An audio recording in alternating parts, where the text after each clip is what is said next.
Tor versus VPN. It's not a battle, it's a matter of survival. Pick the wrong one and you're either super slow or not as private as you think. So which one should you actually be using? Well, let's clear this up fast. People throw around privacy like it's a one-size-fits-all thing, but Tor and VPNs aren't the same game. One is built for anonymity, the other for privacy and security. And confusing them, well, that's how you end up using the wrong tool for the job. So today we're breaking down what each actually does, when to use them, and why picking the wrong one could be a huge mistake. Hey everybody, and welcome back to WizCase, and let's just get right into it, starting with Tor. Tor, short for The Onion Router, is the grandmaster of online anonymity. Unlike a regular internet connection, which just takes the direct route, Tor decides, nah, let's make this interesting, and bounces your traffic through multiple random relays before it reaches its destination.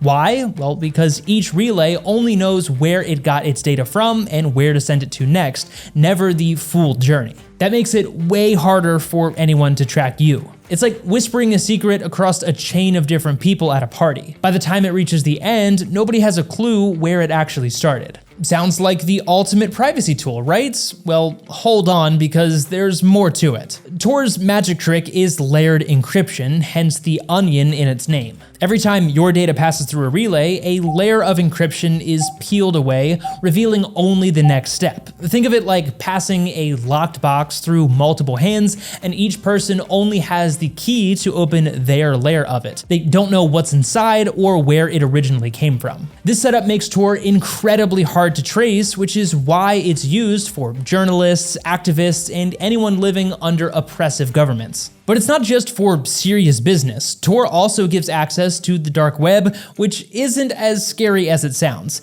It's not all shady marketplaces and hitmen for hire. There are also whistleblower sites, privacy-focused forums, and even Facebook's Tor version for people in censored countries. Facebook's Tor version is not working perfectly, and it is the direct opposite of what Tor is meant for. However, if you insist on using Facebook with Tor, there is an option. Tor does a good job, but it's far from perfect, and now we get to the downsides. Tor sounds like an online invisibility cloak, but using it in real life, well, not so smooth. First off, it is painfully slow. All that bouncing between different relays, well, as you'd imagine, it kills your speed. Streaming, nope.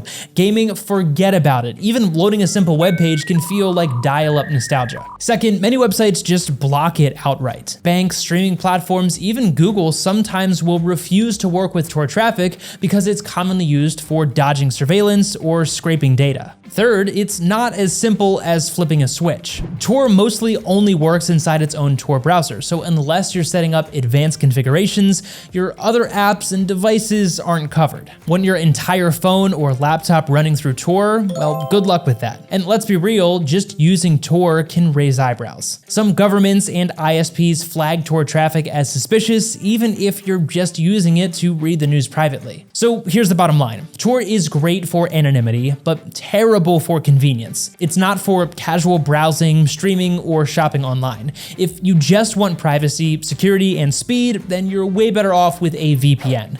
But VPNs aren't perfect either. And if you think they make you invisible, well, we need to talk. So if Tor is all about anonymity, what does a VPN actually do? Well, a VPN, or virtual private network, creates a secure tunnel between your device and the internet. Instead of bouncing your traffic through multiple relays like Tor does, it reroutes it through a single encrypted server, hiding your IP address and making it look like you're browsing from somewhere else. That means that your ISP can't track you, hackers on public Wi-Fi can't eavesdrop, and you can access content blocked in your region, all without slowing down your internet to a crawl. Sounds great, right? Well, VPNs aren't perfect either. A VPN creates a secure encrypted tunnel between your device and the internet. Instead of your data traveling directly to a website, it first goes through a VPN server, which hides your real IP address and replaces it with one from the server's location. This does two things for you. It stops your ISP from tracking what you do online, and they can see that you're using a VPN, but they can't see where you're going. It also makes it look like you're browsing from a different location. So if you're in Germany, but you connect to a server in the US, well, that website thinks that you're actually in the US. And since the connection is encrypted, anyone trying to snoop, whether it's hackers on public Wi-Fi or advertisers tracking your browsing data,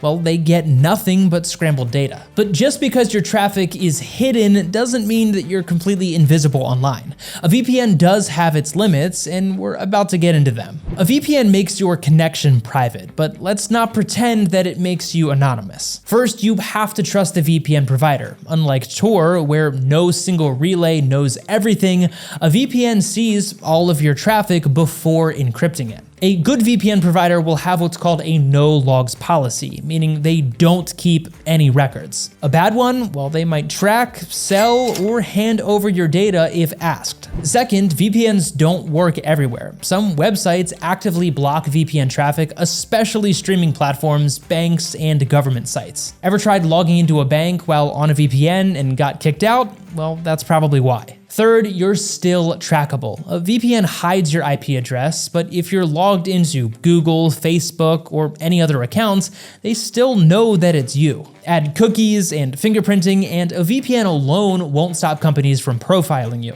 The bottom line, well, a VPN is great for privacy and security, but it won't erase your digital footprint. That's why some people use Tor and a VPN together. But is that overkill? Well, let's talk about that next. Some people think using Tor and a VPN together is the ultimate privacy move. The truth? Well, it depends on what you're trying to do. Option 1 is known as Tor over VPN, aka Onion over VPN, and you connect to a VPN first and then open the Tor browser. This hides the fact that you're using Tor from your ISP, but your VPN provider still knows that you're using Tor. And this is great for hiding Tor usage from ISPs in restrictive locations or countries. It also adds an extra layer of encryption before entering the Tor network. But this is bad for speed especially. If Tor is slow, then adding a VPN on top of it is only going to make things even worse. Trust me. And your VPN can still see that you're connecting to Tor. Option 2 is VPN over Tor, where you connect to Tor first, then use a VPN. This hides your traffic from Tor exit nodes, which is useful if you don't trust them. Almost no one does this because it is hard to set up. Most VPNs don't support it, and honestly, for regular users, it's just completely unnecessary. The bottom line, most people don't need to use both. If you need full anonymity, use Tor.